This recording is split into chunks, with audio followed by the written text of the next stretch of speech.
ছোটখাটো দেখতে হলেও বাদামের গুণাগুণ কিন্তু বিশাল।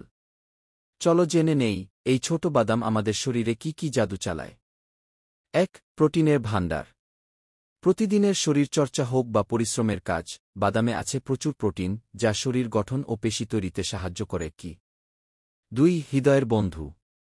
বাদামের হেলদি ফ্যাট হার্টকে রাখে সুস্থ, কমায় খারাপ কোলেস্টেরল আর বাড়ায় ভালো কোলেস্টেরল। ৩. মস্তিষ্ককে দেয় শক্তি।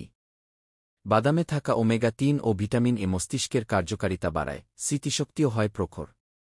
৪. ওজন নিয়ন্ত্রণে রাখে। বাদাম খেলে ক্ষুধা কমে, পেট থাকে ভর্তি, ফলে কম খাওয়ার অভ্যাস গড়ে ওঠে। ৫. ত্বক রাখে উজ্জ্বল। অ্যান্টিঅক্সিডেন্ট আর ভিটামিন এ ত্বককে রাখে সুন্দর, মসৃণ আর বয়স কমিয়ে দেয়। একটু সতর্কতা: যাদের বাদামে অ্যালার্জি আছে তারা অবশ্যই চিকিৎসকের পরামর্শে খাবেন। আর ভাজা ও অতিরিক্ত লবণ দেওয়া বাদাম খাওয়া কমানো উচিত। শেষ কথা: ১ মুঠ বাদাম প্রতিদিন খান, শরীর আর মন দুইটাই থাকবে ফিট এবং ফ্রেশ।